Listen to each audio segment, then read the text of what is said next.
പാലക്കാട് കിണാശ്ശേരി പുലരി വായനശാലയുടെ ആഭിമുഖ്യത്തിൽ യുദ്ധവിരുദ്ധ റാലിയും പൊതുയോഗവും സംഘടിപ്പിച്ചു. കിണാശ്ശേരി ജംഗ്ഷനിൽ ശാസ്ത്ര സാഹിത്യ പരിഷത്ത് നേതാവ് പ്രദോഷ് പൊതുയോഗം ഉദ്ഘാടനം ചെയ്തു. ഇറാനെ ആണവയുദ്ധത്തിന്റെ പേരിൽ ആക്രമിക്കുന്ന അമേരിക്കയാണ് ലോകത്ത് ഇന്നേവരെ ആണവായുധം പ്രയോഗിച്ചിട്ടുള്ളതെന്നും അദ്ദേഹം പറഞ്ഞു.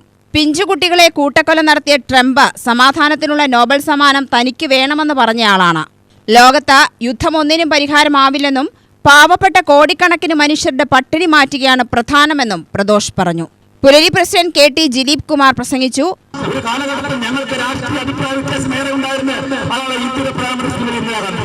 പക്ഷേ അന്ന് 1971 ഇന്തോ പാകിസ്ഥാൻ യുദ്ധത്തിൽ അമേരിക്കയും ചൈനയും ഈ രാജ്യത്തെ ആക്രമിക്കാൻ ആയുധം കൊടുത്തപ്പോ ഇന്ദിരാഗാന്ധി കുറച്ച് മനം സഹായിച്ച് സോവിയറ്റ് യൂണിയനായിരുന്നു. സോവിയറ്റിന്റെ ആയുധം കൊണ്ട് രാജ്യം ഇന്ത്യയിലേക്ക് പിടിച്ചു വെച്ചു. അന്ന് അമേരിക്കൻ പ്രസിഡന്റ് നിക്സൺ ഇവിടെ കപ്പൽപ്പട അയച്ചു. ഏഴാം കപ്പൽപ്പട അയച്ച് ബംഗ്ലാദേശിലെ കിഴക്കൻ പാകിസ്ഥാനെ സഹായിക്കാൻ ഇന്ത്യ തക്കാൻ ശ്രമിച്ചപ്പോ ഇന്ദിരാഗാന്ധി മുട്ടുമടക്കി ഇന്ദിരാഗാന്ധി പറഞ്ഞു, എന്റെ രാജ്യത്തെ എങ്ങനെ സംരക്ഷിക്കുന്നത് എനിക്കറിയാം എന്ന് പ്രഖ്യാപിച്ച് ലോകത്തോട് വിളിച്ചു പറഞ്ഞു.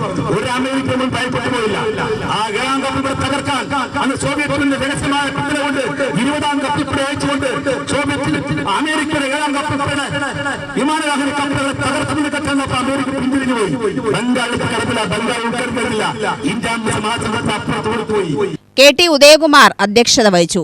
പി. മണിയൻ, രാമു, അമീർ അലി, സജിത, യശോദ, രാജൻ, സതീഷ് കുമാർ, സനൽ എന്നിവർ സംസാരിച്ചു. യുദ്ധത്തിനെതിരെ കവിതാലാപനവും മജീഷ്യൻ ശരവണൻ യുദ്ധവിരുദ്ധ മാജിക്കും അവതരിപ്പിച്ചു. UTV news, Palakkad.